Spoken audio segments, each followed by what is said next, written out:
Welcome once again to Everyday Holiness, a Faith Indie podcast brought to you by the Notre Dame Alumni Association. This is again your host, Dan Allen, Associate Director of Spirituality and Service, and I'm glad to have you with us for this episode. I'm pleased to welcome Father Mark Poorman.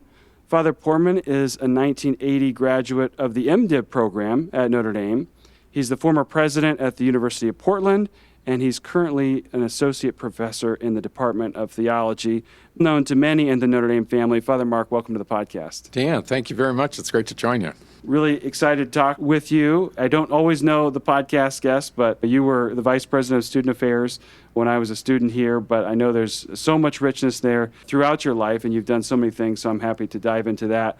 We'll start at the beginning, your early life and family. Where were you from? What are some of those early core memories that stick with you? Sure. I was born in Phoenix, Arizona, and I spent the first 7 years of my life there. And then my family moved to Southern California. We lived in the Central Valley in Bakersfield. My dad took a job there, and then he was also a part-time doctoral student at UCLA, and so we lived there for the next 7 years. And my family moved to Illinois. Again, my dad took a job as the founding president of Lincoln Land Community College in Springfield, Illinois. Great. And that's where I went to high school. So from high school, then I graduated from the University of Illinois at Champaign-Urbana, then came to Notre Dame as a seminarian. Okay. Sent here by the Diocese of Peoria, actually. Oh, okay, Yeah. Great. Some great connections there.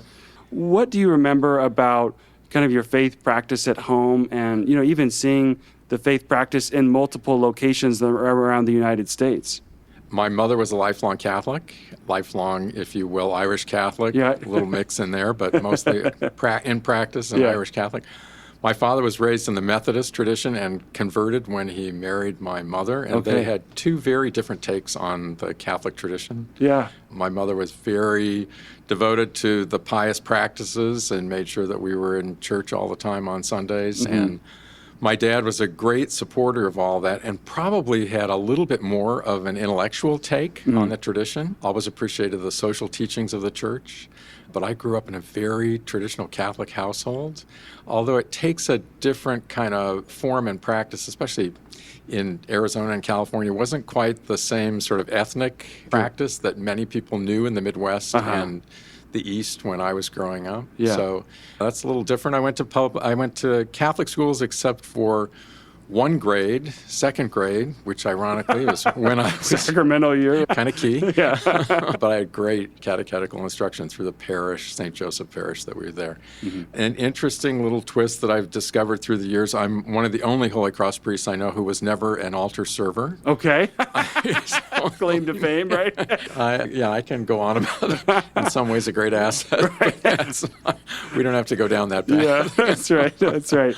It's a California story. So our parish in Bakersfield had a school pretty close to it, and they took down the school to put in a freeway. Okay, sure. And so moved the school about 7 miles away, and so the pastor let everybody know that if you're going to be an altar server, you're going to have to serve early in the morning, and then your parents are going to have to take you all the way out to school, at which point my mother turned to me and said, guess who's not going to be an altar boy? Yeah, that's funny.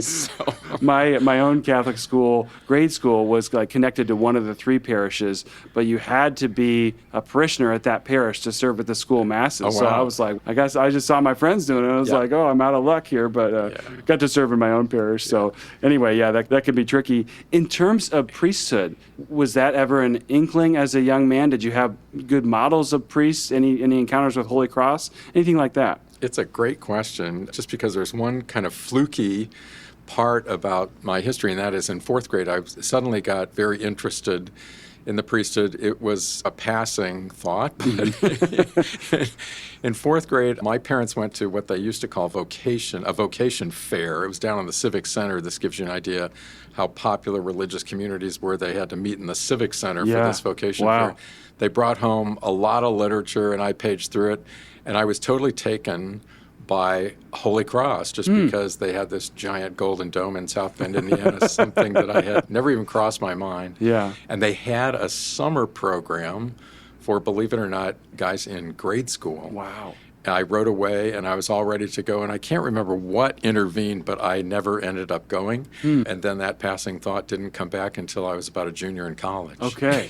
So, Well, sometimes say, plant those seeds early and they germinate later.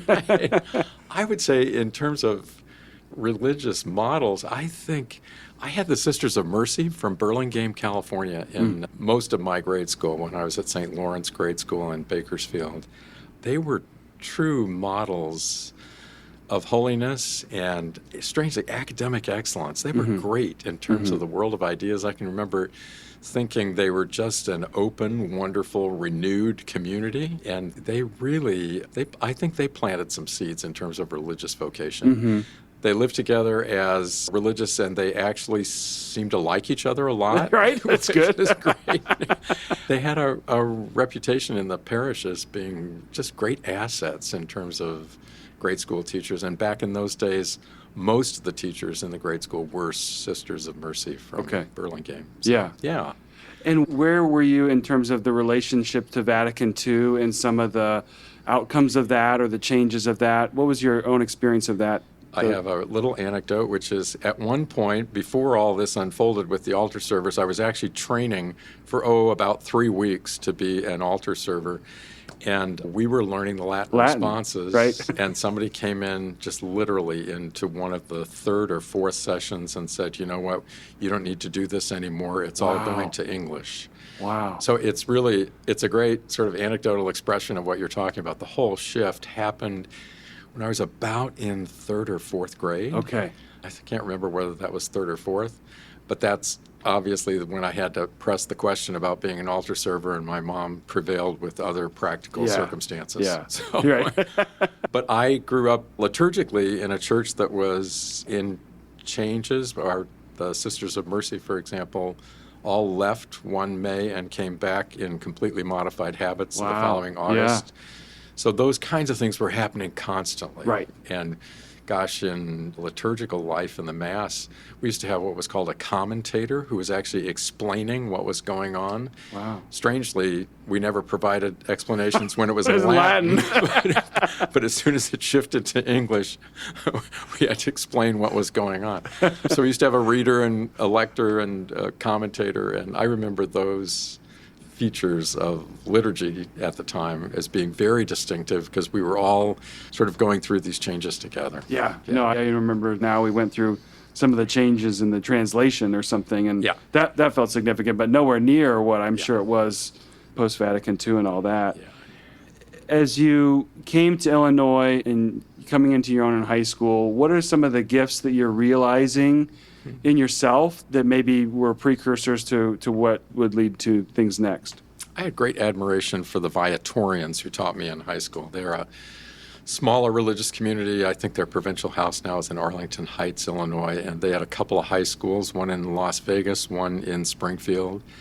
And I had great admiration for their teaching ability and their great holiness. Gosh, Brother Tom Cass taught me English, and he was just a brilliant teacher.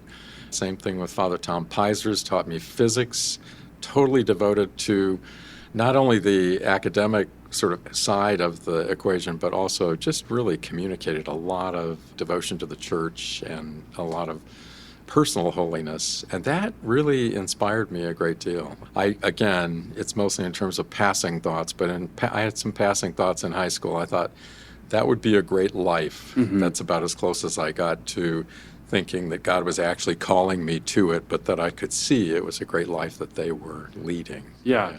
And I think there's a beauty to that, of the sense of appreciating when you discover other people who have found exactly what they have been called to do, and just not that's going to be your same story, but just rejoicing in God's goodness in their life and how that's been fruitful for you and yours. Yeah, and that's very much been the story of my vocation story. You asked about early childhood models. I was not particularly close to the priest in my parish.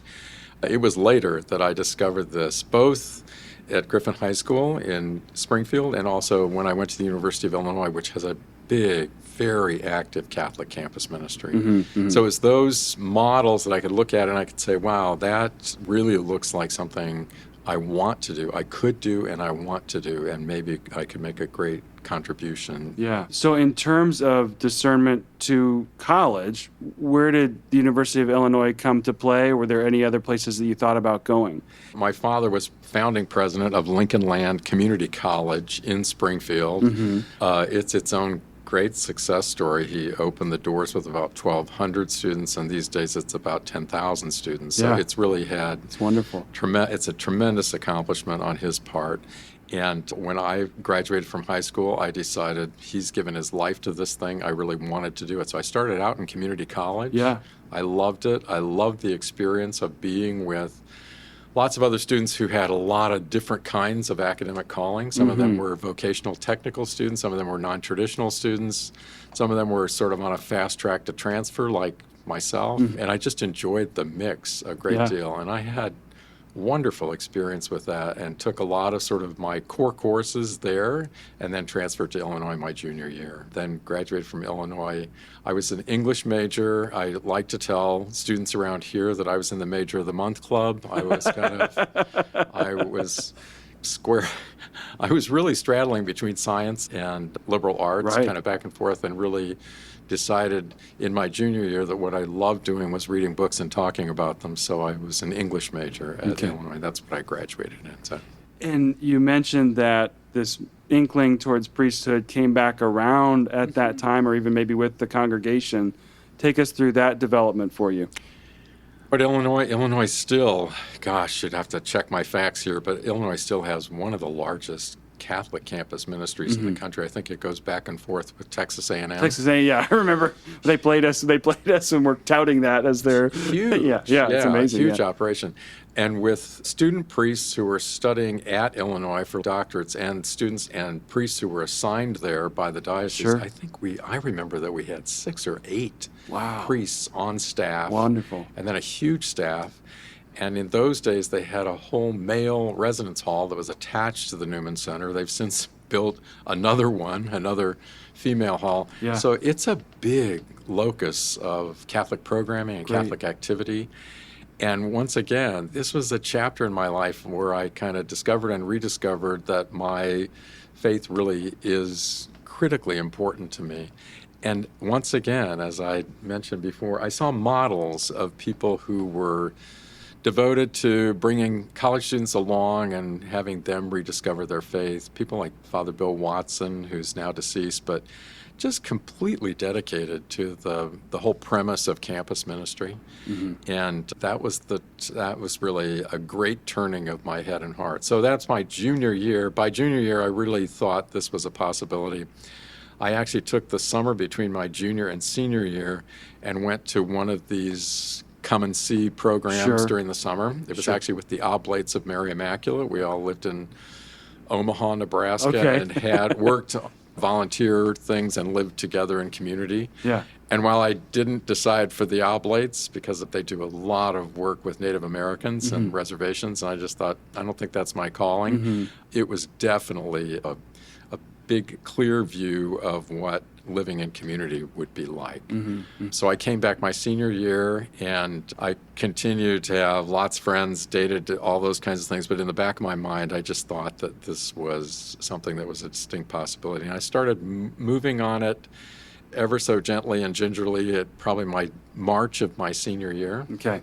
Then the story really does turn interesting, because the vocation director for the Diocese of Peoria was at the University of Illinois. Huh. So he was one of the priests on the staff. It's a genius move on the part of the Right. bishop. Yeah, that's right. A lot of recruits might be coming here. And he and I used to have long conversations, and I decided at the end of my senior year that I would give it a try. I had conversations with the bishop and the chancellor of the diocese, and they said, you can study in one of 2 places. You can either go to St. Meinrad's or you can go to Notre Dame. Okay. Remarkably, I had never been to Notre Dame. Huh. I certainly had never been to St. Meinrad's. Yeah. And so I asked a little bit about it, and they said, St. Meinrad's, the nearest town, is about 60 miles away. And I said, how about Notre Dame? Yeah. Yeah. And so I visited, and then the vocation story takes a very interesting twist. I came here as a diocesan seminarian. Right. And Moreau, at the time, was educating about 6, 8 8 dioceses Fascinating. in the Moro program, and obviously doing their theology at the university. Sure. So I came in with probably 4 or 5 other Peoria diocese guys who were there at the time. I may have come in with 2 or 3, and there were maybe 2 or 3 already there. Yeah. I went to Deer Park, which is an opening camp for the seminary, and within days, this is really crazy, but within days I just thought to myself, I've made a huge mistake.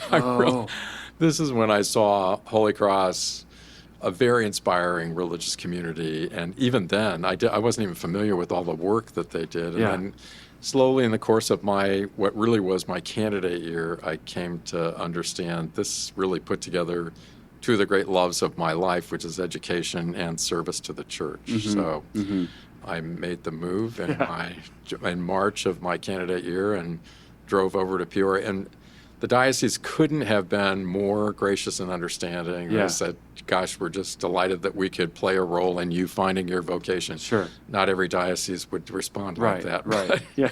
But it's part of the reason the diocese don't send candidates to Moreau anymore. Well, we can chuckle about it now, but at the time it was a little bit, just a little bit of a controversy. But sure.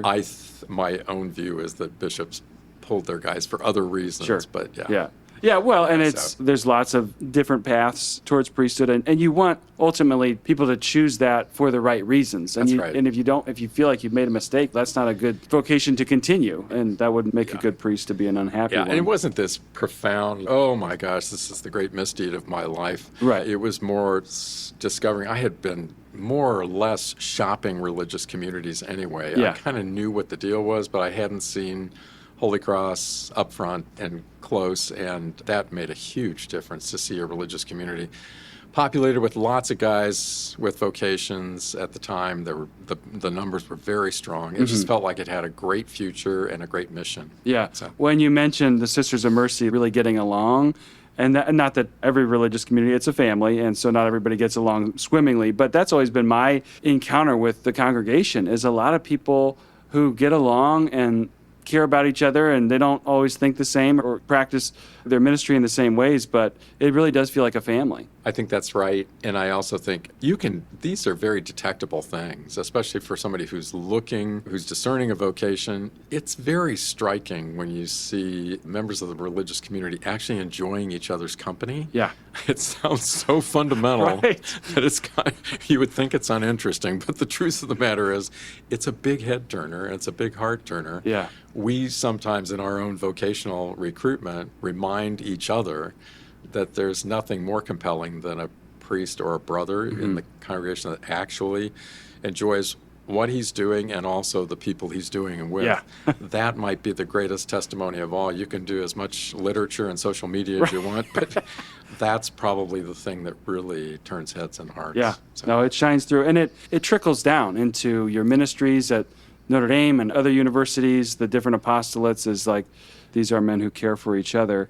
As you went through some of the stages of novitiate and post-novitiate and education, how was Holy Cross even opened up more to you that solidified, yes, this is where I want to be? That's a great question. I used to say I was the poster boy for making this decision 1 year at a time. The community, the way our formation is set up, you recommit about 5 times before you take final vows. Yeah.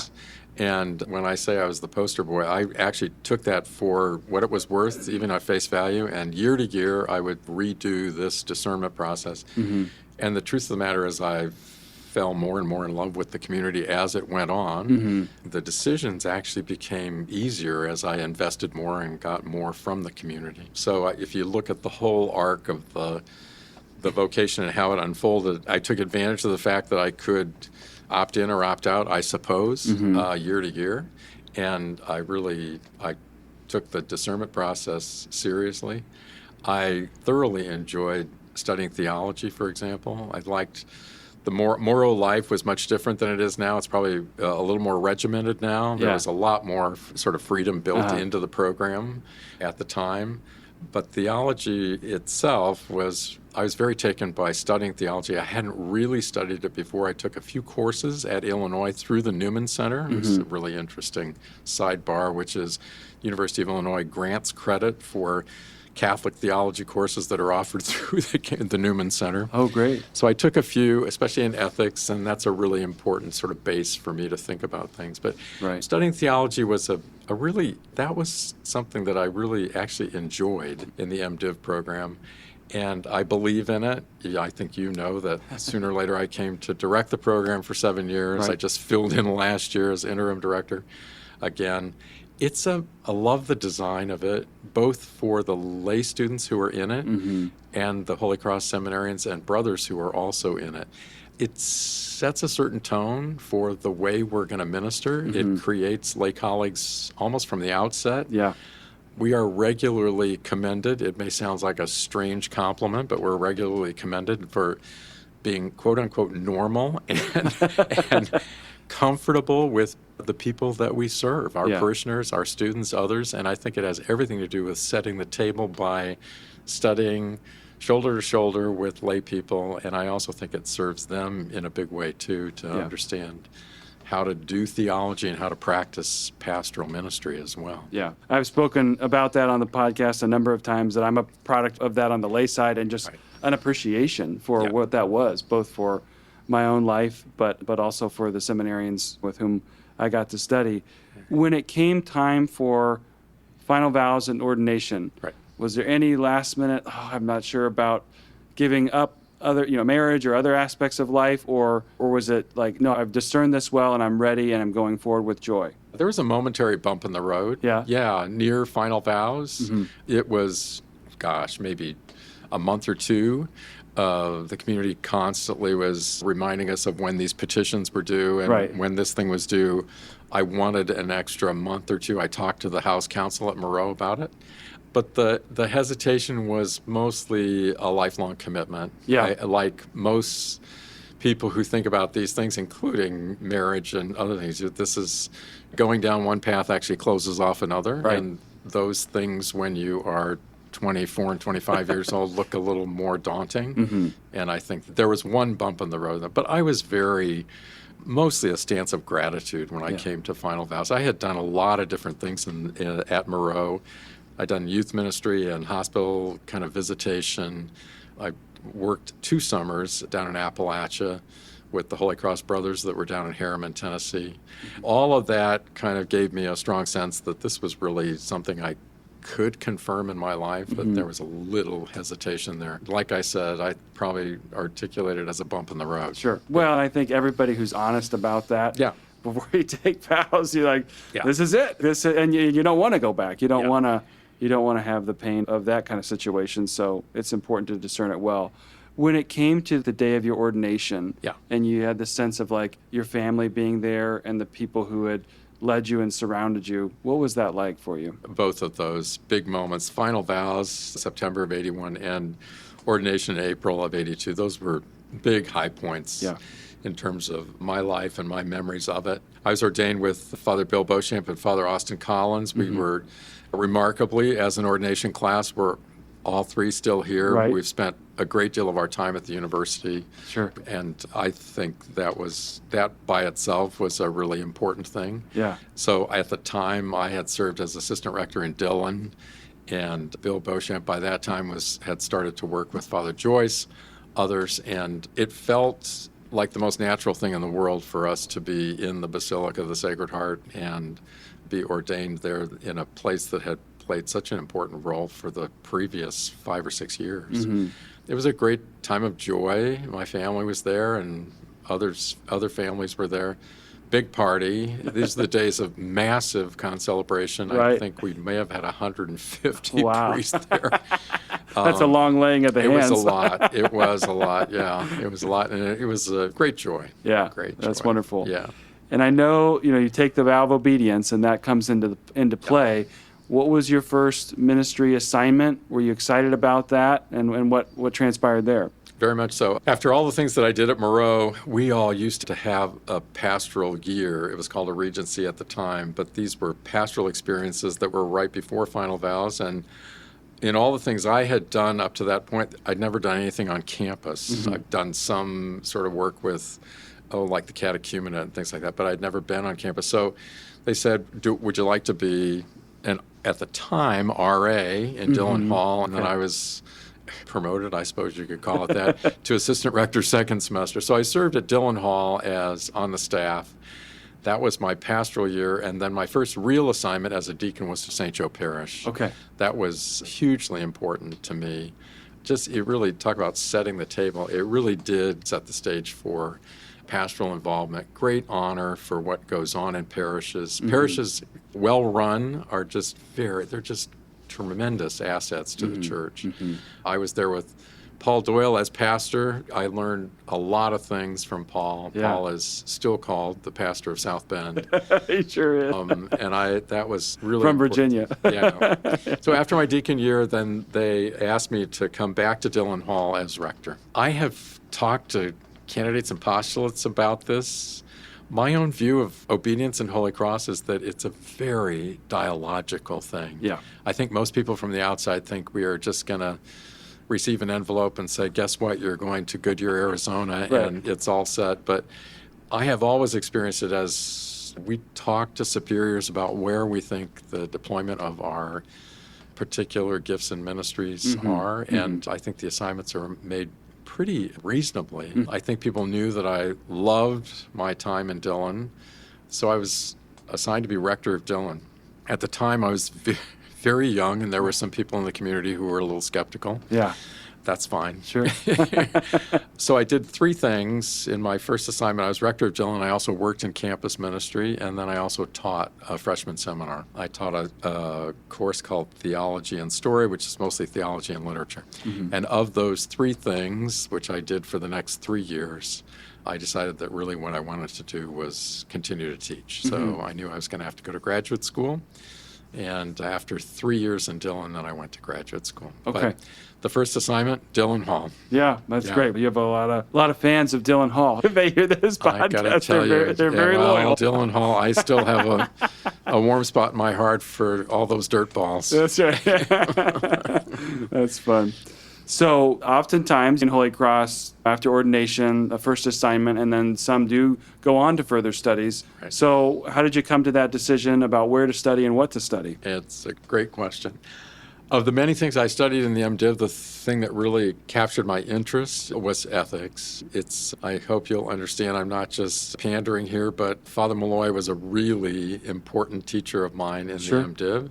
He taught Intro to Christian Ethics at the graduate level, and for me, this was a really important course in terms of just me realizing that I had lots of interest and maybe some gifts in doing it. So when I returned to thinking about what branch of theology, I was pretty sure I wanted to study theology. Ethics was top of the list.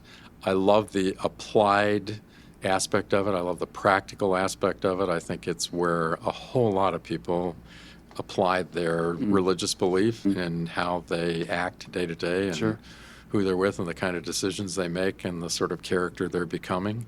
Those things have always been really important questions to me, and I decided to study Christian ethics. At the time, we had 2 houses in Berkeley. We now just have one, the formation house, or the studies house. But at the time, we had 2 houses, and we had some really great accommodations for graduate students. And again, at the time, the Graduate Theological Union at Berkeley was a very interesting enterprise, if you will, consortium of 9 different theology schools. Since then, it's contracted a great deal. Yeah.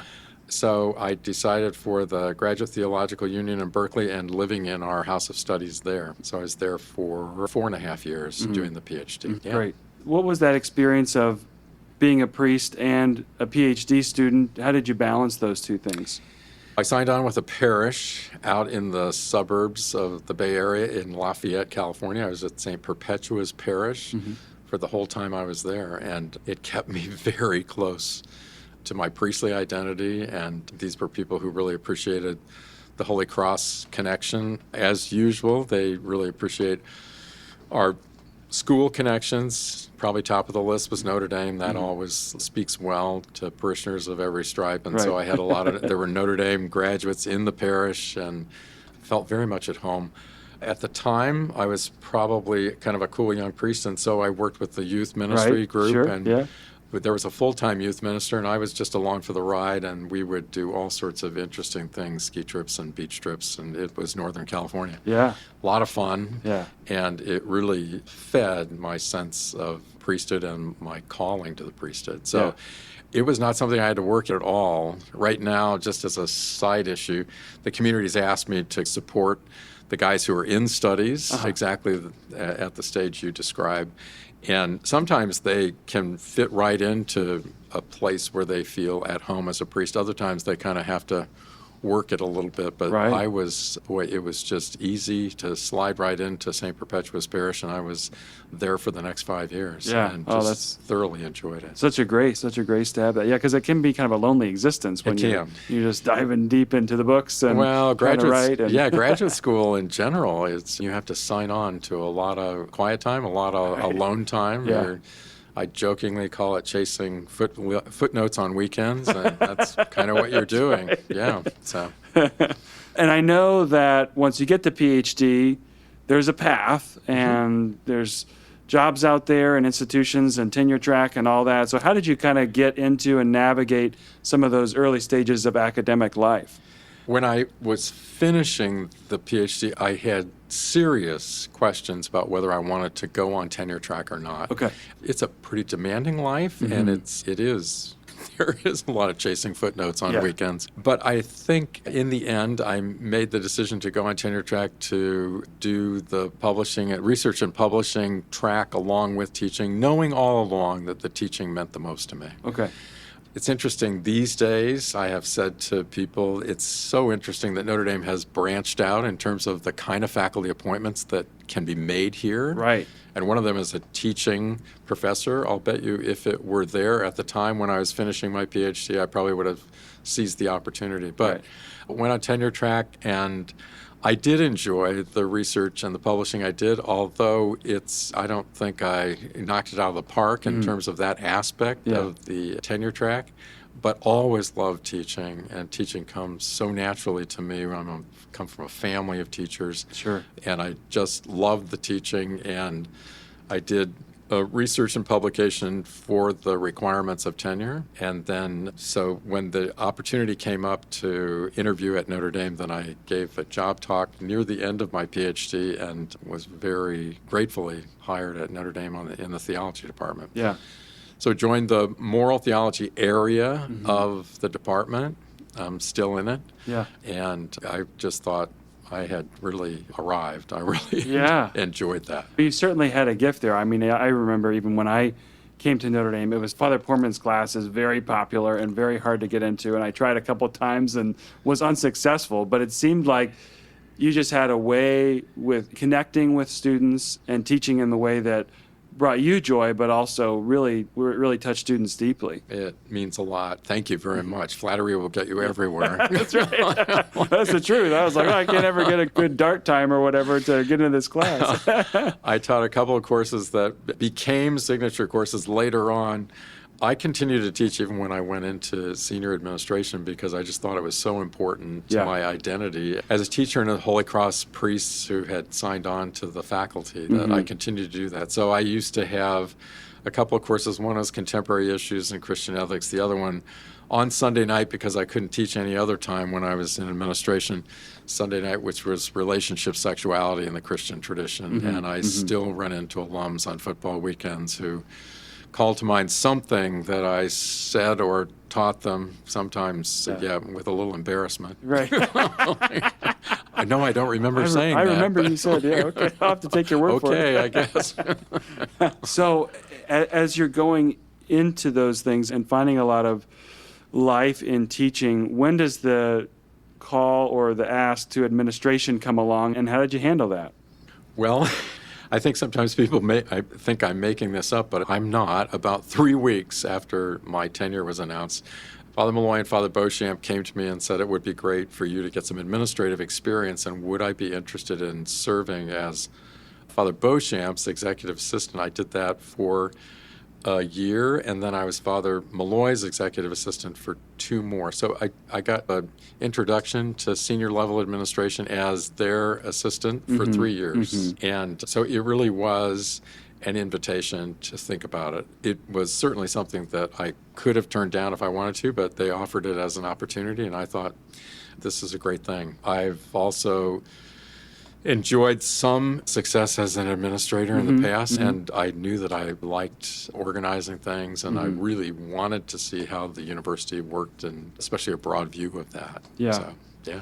So you got that experience, and then there was another decision point that came after that to continue more in administration or more in That's right. teaching? Yeah. At the end of 3 years, so I'd served both as assistant to Father Beauchamp and to Father Malloy. And then there was an opening in the law school. Patty O'Hara, who was VP for Student Affairs at the time, went to the law school as the new dean. And then Monk appointed me as vice president for Student Affairs, and I was there for the next 11 years. Okay. So, Okay. yeah.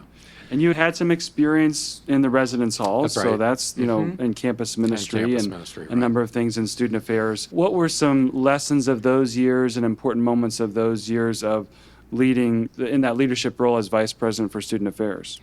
Well, I say sometimes 2 things were really important. My background, as you point out, I came to totally believe in the residential mission of the university. It's one of its greatest assets. It's a sterling asset.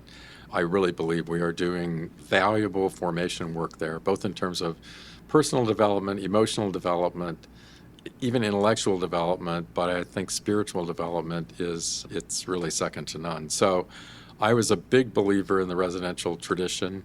I think I understood with only 3 years experience, we have guys who have many more years than I, but with only 3 years experience, I could see that this was something that I could very easily and very naturally devote my life's energies to in terms of developing the mission of residential life. So that was just the most natural thing in the world, I think. That was I completely believed in the residential mission. The other thing, remarkably, maybe ironically, I don't know, my training as a moral theologian. Right.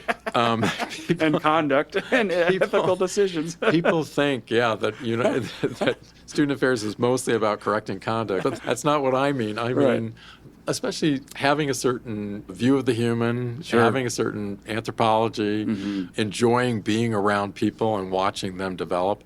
And indeed, the character development that happens, I think you could say with almost anybody in the residence hall, they'll tell you the difference between a first-year student and a senior, and you get to witness that, and in some ways actually even move it along. Yeah. So it's both deep appreciation for the residential mission and also my training in ethics that it was like a lab. Right. And you talked about your experience at the community college. Right. And you talked about your experience in the parishes. And it's always remarkable that when people come here as students, they're not blank slates. There's a history there. That's right. There's families that they're coming from there, and they're coming at different places in terms of their own development in a That's lot right. of different ways. And we receive that and try and help them along to something that's next for them. But I think it's worthwhile that not everyone is a cookie cutter student. That's to right. acknowledge that and to say, okay, we're going to meet them where they are and help them progress. That's right. And that's even gotten more interesting through the years with Notre Dame's commitment to diversify the student body. Right. At one point, we were sort of experts at folks who oftentimes came from very, let's say, always similar, but some predictable backgrounds. Sure. Catholic high schools, people who always wanted to be here as their dream school, Right, things right. like that. And that diversification has only enriched the Notre Dame experience. So I think our folks in the residence hall have to be even more attuned to the fact that people come from very different backgrounds, Yeah. culturally, subculturally. Yeah. And I think that's been a great contribution that policy decisions and other things have made at Notre Dame. Yeah. It's a much more diverse student body. I see it in the classroom now, Sure. and I can tell when people speak up from different backgrounds, it's a richer discussion than it used to be. I can say that mostly anecdotally, but Yeah. I think I can point to it statistically as well. Sure, Yeah. sure. And you chose, while you were vice president, to still live in the residence halls. You That's were in right. residence in Keogh Hall, as I recall, and that you didn't maybe have to do that, but chose to do that. What went into that decision, and what was life-giving about still being an in-residence priest? Well, it's the most natural thing in the world, especially if you're going to, as I used to describe it, hover over the whole operation administratively to go home in the evenings, for example, and see if it actually worked. And I was very lucky to have talented rectors along the way who ran the show in Keogh Hall, and I benefited greatly from being in a hall that was very well run and had a great liturgical life. These were things that I could bring to the job every day and just thoroughly enjoyed that. That was, 28 years, all things. By the time I did Notre Dame and Portland, 28 years in the dorms. And so I now live in Corby, which people still kind of laugh. And Father Ollinger has been wonderful in offering me different options to move back into the hall, and I keep resisting. You've certainly done your time, as they might say. Well, I know, just anecdotally from my own experience as a student, you were an asset to those communities. When it came time, this development, you're asked to go to the University of Portland. Was that a challenge for you? Was that an excitement? What was that kind of transition like? The answer to that question is yes. Yeah, right. I knew that it was a much, much different school. It is a much different school. And when the opportunity to go there as executive VP arose, I can actually tell the story. I crossed the road to Carol Mooney, who was president at St. Mary's, and she had been vice president and associate provost here in charge of the faculty. She moved across the road to St. Mary's, and as I tell the story, it's really funny. I said, so Carol, what's the story here? And she said, I can tell you two things about moving from a school like Notre Dame to a smaller school, smaller in scale and scope. She said, one, there's no money, Right. which is an exaggeration. Right. Of course, there is money, but there's no money in comparison to the kind of resources that Notre Dame has. And the second thing is, she said, because of scope and scale and the limited scope and scale, you have massive impact on the mission every day, and that's why you ought to do it. And I'll never forget it. Yeah.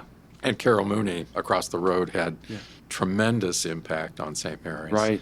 So it came straight from her mouth, and she said, this is why you ought to do this, because this is a different experience. It's a smaller experience. This, as I say, the scale and scope is different. The resources are different. And because of the size, you have a lot of impact on the mission every day. And so I decided to go. So that was actually July of 11. And then I was there for the next 10 years, 3 years as executive VP, and then 7 as president. And did you find that to be true when you were there? What were those experiences like, leading in an executive vice president role and then as president of the university? What was both the joys and the challenges that came with those roles? In terms of the administrative expectations, the executive VP was a very interesting appointment. I learned, as usual, directly from Bill Beauchamp, who is a very talented and gifted administrator, a guy who understands spreadsheets. Whenever I need tutoring, I go to him. Right. And those years were a vertical learning curve to be responsible for various areas and divisions of the university. So that was the administrative aspect. But in terms of, I continued to live in the dorm. I thoroughly enjoyed, especially the living with the students as usual. But in terms of the mission, it's a much different kind of mission. Portland is, I don't think this is any surprise to anybody, it's a pretty secular place and a politically pretty liberal. The church has a different profile there, and the mission that we had in terms of the residential mission, religious residential mission, campus ministry mission, it's a little bit more like missionary activity. Yeah. It really is, because surrounding you is a much different kind of culture and subculture than's created around a place like Notre Dame, for example. Not nearly as Catholic, shared understandings, some of the things that we take for granted around here. And of course, Holy Cross as a congregation has been called to many parts of the world, and those places look quite different. They are. In terms of what you see. What were the common threads that you were able to carry from the other ministries that you had done in Holy Cross that you were able to apply at the University of Portland, even though it was a different place? I think about one of our taglines. We have a number of them. Men with Hope to Bring, hospitality, et cetera. But one of our taglines is that we are educators in the faith. And that's very consistent. That, in my experience in Holy Cross, that particular one applies in almost everything that we do, whether it's parishes or secondary schools or missions or whatever we're doing, formation, higher education. The way that we do that is captured pretty well by that phrase, which is we're educators in the faith. I felt it probably a little bit more acutely there. Again, you have such a tremendous religious momentum here because of the place and not only resources, but just the history and the tradition, the Catholic tradition. Sure.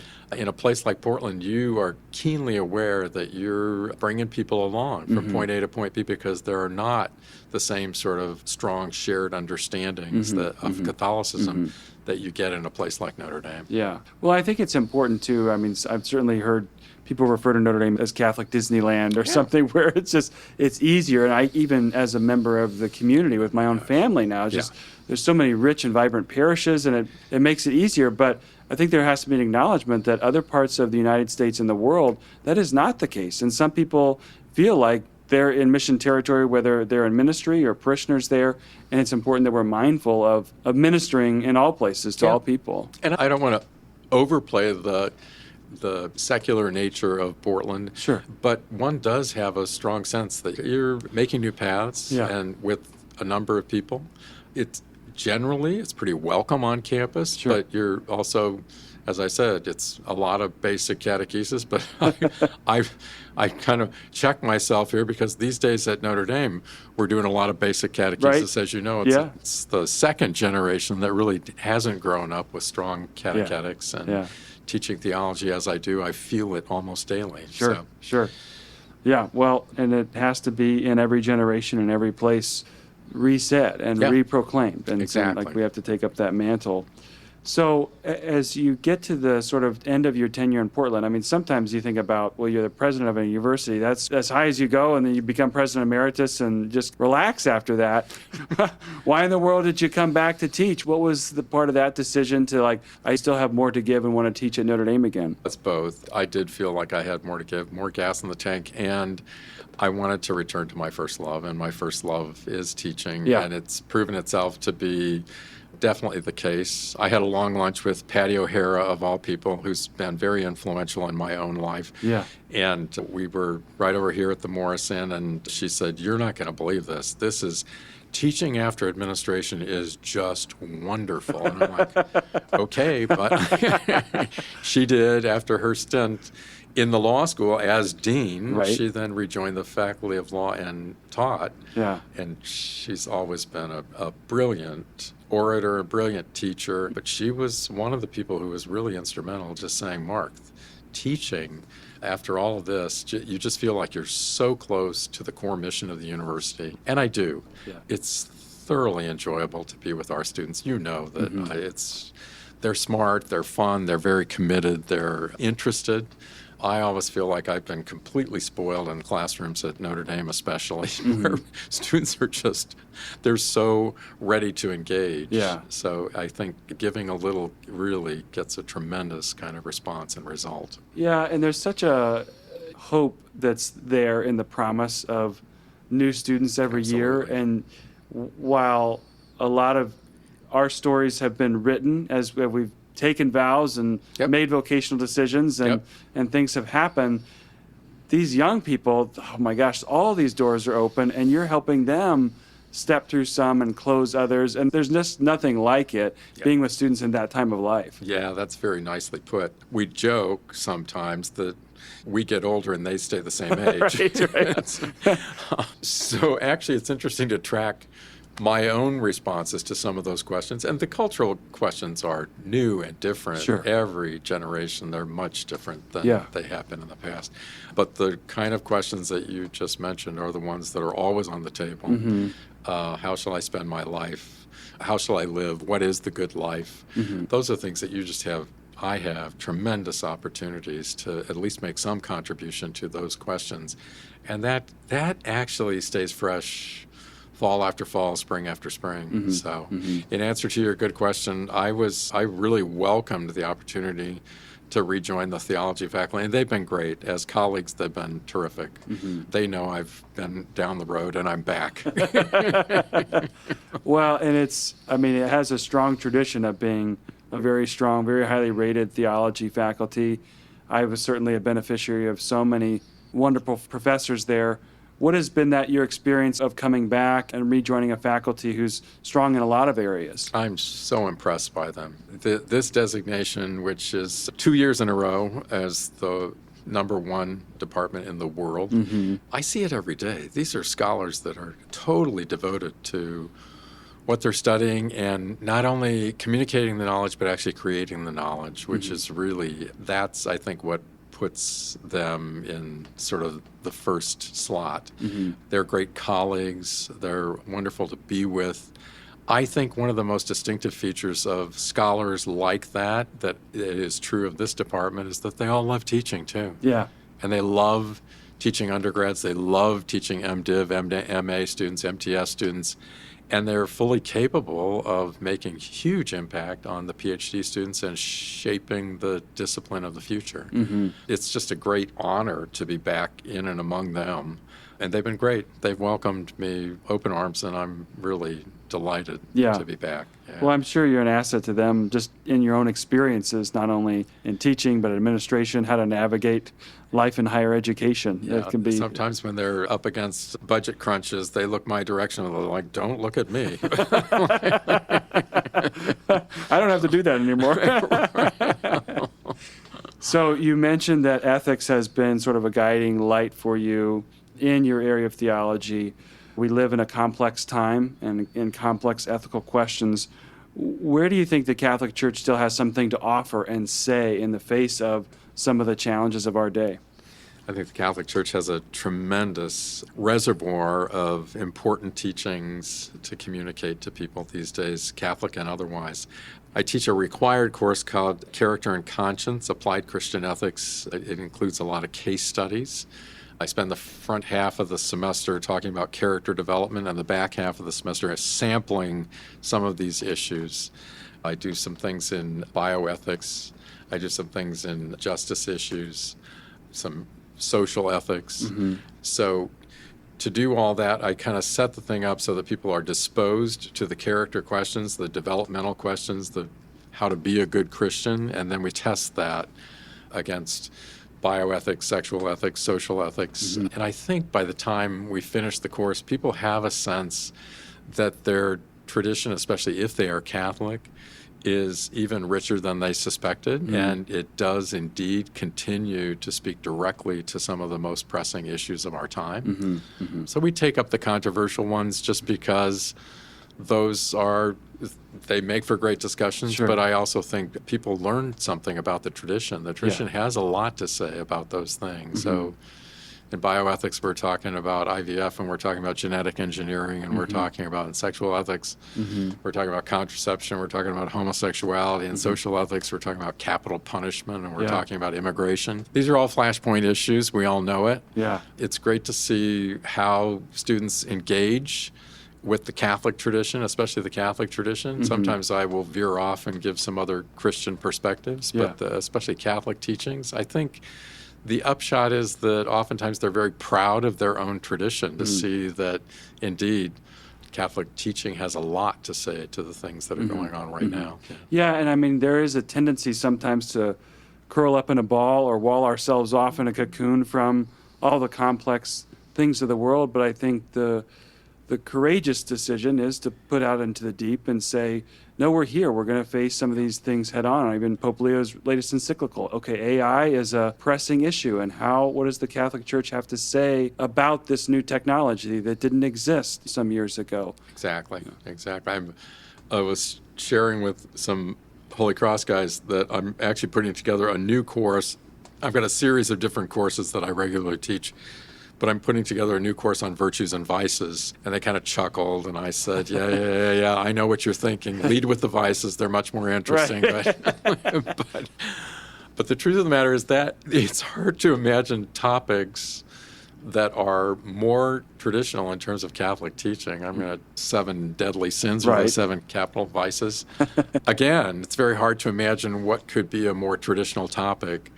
But I will turn the corner and make these things contemporary discussions. And I think that's when students get kind of pulled into the discussion. My own style of teaching is very interactive. You may remember I regularly cold call students, and sometimes it takes a little getting used to at the beginning, but it keeps them on their toes, often keeps them reading. I can't make an airtight claim on that anymore, but and so they typically, even a class of 40, I kind of run pretty much as a seminar because it's an easy thing to do, especially with topics that are, if you will, ripped from the headlines. And we all have to engage with these things, and so it's important, I think, to give students a strong foundation in their own tradition, or at least understanding some of the perspectives of others. So that's I'm sure a continuing gift to students. Well, I do want to turn to models of holiness. You've mentioned a number of religious orders and people, but if you think about, okay, who are the people who just stand out, who you just give thanks to God that they intersected with your life and were models of holiness to you? Wow. Who are some people that just come to mind as you think back on those things? Oh, gosh. I was blessed with some great people who lived at Moreau when I was going through Moreau. Those people continue. Some of them have gone home to God, but they continue to stand in my mind as really important models of holiness. Gosh, Monk Malloy, as I mentioned, was very instrumental in my own sort of intellectual conversion and teaching me about what's worth paying attention to in the Christian tradition. I think that was really important. I had some great spiritual directors. Paul Marceau was a tremendous spiritual director, again, gone home to God. Frank Caffarelli, who is we just buried Frank. Frank was a great confessor and led a life of holiness, oftentimes described as just quiet holiness. He had a big contemplative side to him. In fact, joined the Benedictines for 15 years. Those are people that have meant a lot to me. My own novice master, in his own way, Nick Io, again, a guy who had a great appreciation for the intellectual life and yet was personally very holy.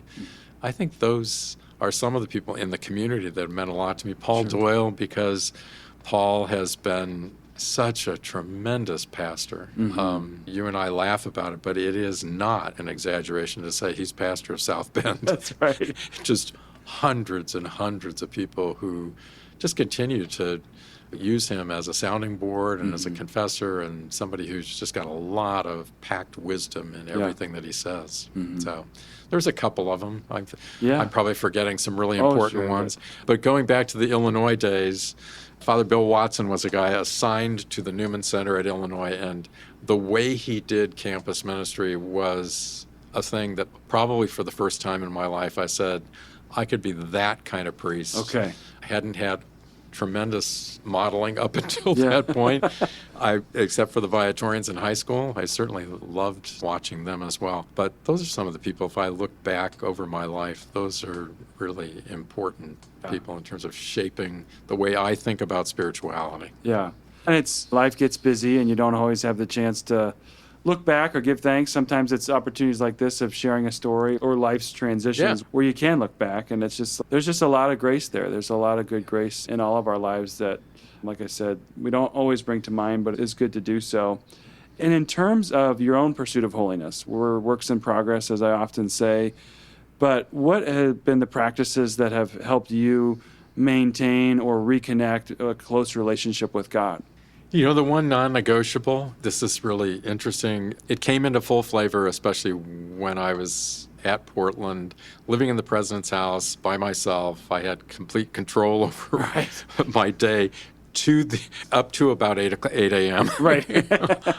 I developed a practice of taking the first hour to 2 hours. I get up early, and in the silence of the day, and especially in the winter before the sun even rises, those are times that I pray and read regularly. I read the readings of the day, especially if I'm going to preach. I think things through then. Sure. But that practice has become something, as I said, non-negotiable. If you watch my calendar carefully, I almost never make breakfast appointments. Yeah. Those are things that in the early hours of the day, I really like to spend that alone and with God, praying, reading. That's when I do my spiritual reading as well. And so that's one anchor practice that I know is something that I will probably always cherish, just in terms of methods. Yeah.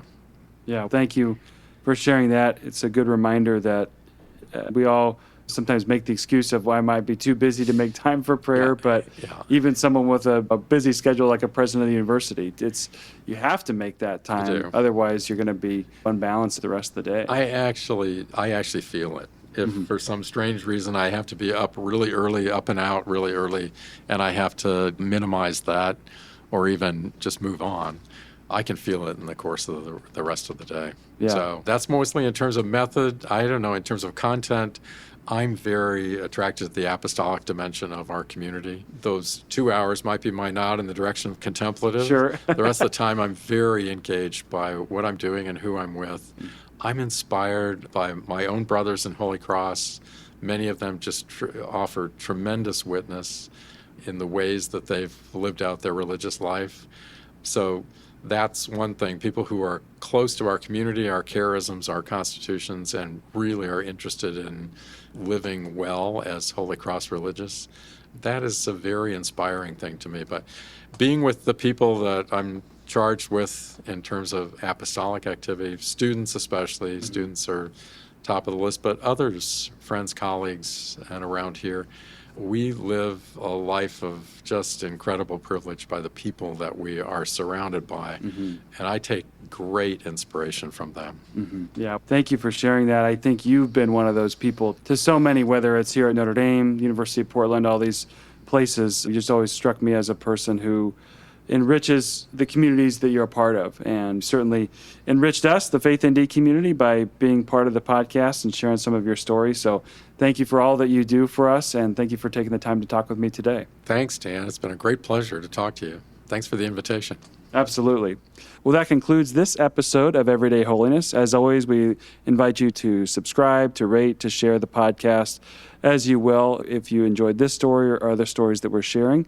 We always welcome you to subscribe to our Faith ND Daily Gospel Reflection. Comes at 4 a.m., so you can always be like Father Mark and get up and read the daily readings and one of the reflections we share that day. You can subscribe to that by going to faith.nd.edu/signup. There we'll give you the readings and reflection of the day, as well as notification of future episodes of the podcast. Until next time, thank you for being with us, and may God bless you all.